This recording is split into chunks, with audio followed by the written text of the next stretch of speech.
Alright, so this is my review on eBay dampers. Recently, I've decided that I'm going to start buying more eBay stuff.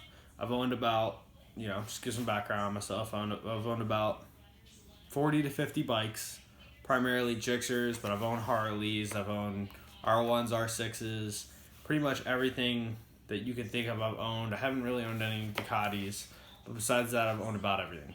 So recently I decided I was going to buy a damper for a budget bike that me and a buddy built. We built our own budget bikes, and the budget bike that I decided to build was a 05 Gixxer 750 Street Fighter. Put bars on it, did a bunch of shit to it, but it did not have a steering damper. So I looked at a lot of Olin steering dampers that I was going to purchase, and a lot of them were $200 to $300 for a used damper, which I think is ridiculous. They're $400 new. I'm not gonna fucking spend that much money on a damper. So a few of my friends told me about, I think it was Hypermax or Hyper Pro, and assuming that they're telling me the truth or what you can read on the forums is there's a lot of different shit. Bottom line is I decided to go with a damper. Now this damper is just your run-of-the-mill Amazon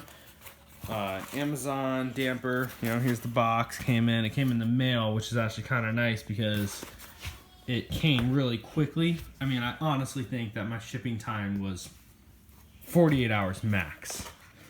So there's the damper. The only thing that I read bad is that this piece is not very stable. Now, I'm no machinist, but I have a lot of background in mechanics, and that I know that a lot of fucking strength is important, but also transference of strength is the most important thing.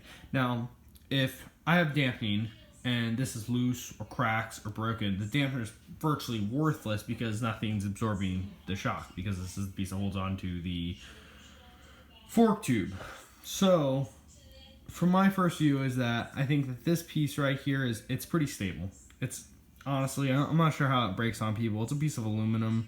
Maybe they strip shit, or they're uncaring, or just retards. So that seems good. Bust out the damper. So obviously I've already opened this up, but I'm opening it up for you guys again. Now the damper. This damper's fucking amazing. Honestly, the quality's really good. This actually works, which I was unsure of when I ordered it. I mean, this literally cost me $20. So I wasn't expecting much. It's more or less an experiment. The eyelets move very easily. Now I'm gonna have to come screws. It didn't come with screws, which is fine. Not a big deal.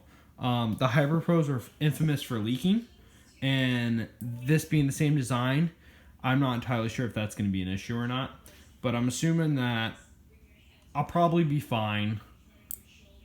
It clicks. I think it has 22 positions. The seals, they're good. I mean, they look rebuildable.